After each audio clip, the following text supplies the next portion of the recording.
Hi everyone, let's go over my bullish and bearish Elliott Wave scenarios on Bitcoin, starting on the medium time frame with the bullish scenario here, where we're looking for a 5-wave structure to the upside, where wave 1 to 4 is finished and we are looking for continuation to the upside.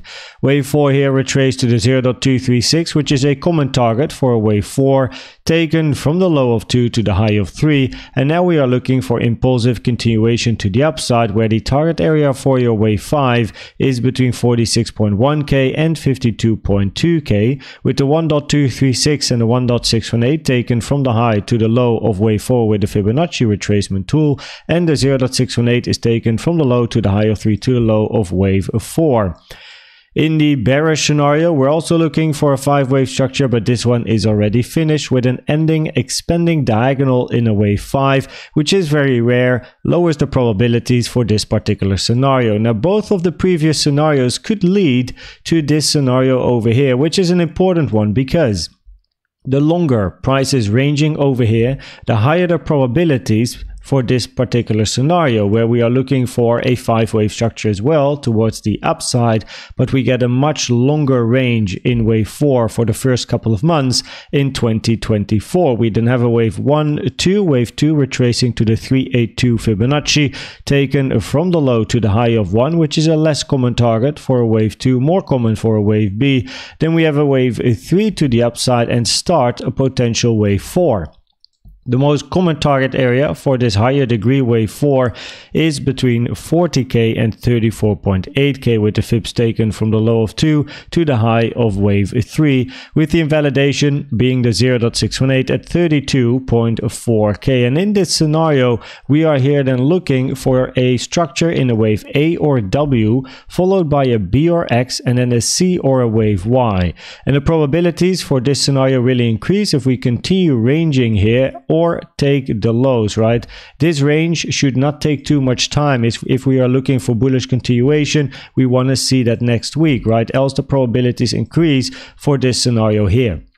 Now in this scenario, you can see two vertical lines on my chart. These are fib times taken from the high to the low of wave 2 and then put on top of this high over here, where we compare the time it took to develop wave 2 with the time it takes to develop this potential wave 4.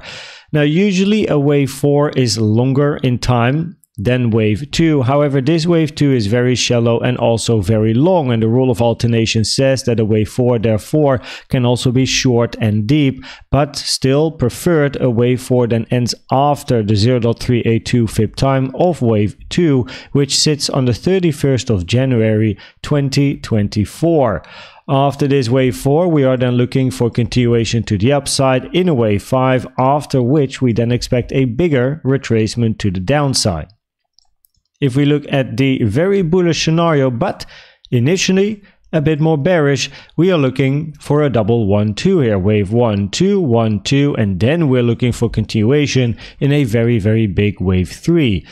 In this scenario here, the most common target area for a wave 2 is between the 0.5 and the 0.786 Fibonacci, taken from the low of 2 to the high of this wave 1.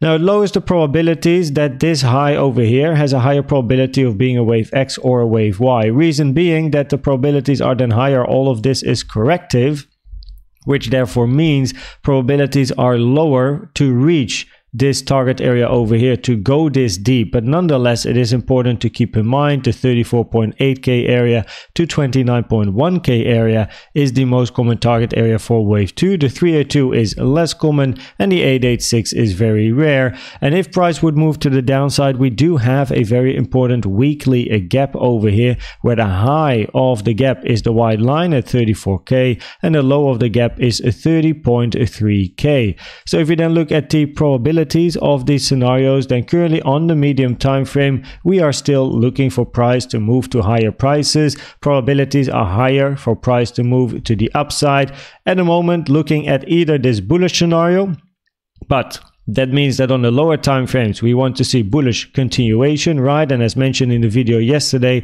the first move we have to the upside can be counted as 5 waves as well as 3 waves, so we need to give price a bit more time, range longer to give us more information. And the other scenario I'm keeping my eye on in case we range too long or take the low is going to be this scenario over here, which would be very attractive indeed. We have some good support as well from a structural perspective, and we have more than enough extra support areas as well to hold price and then look for a move towards the upside if we can find some proof of support.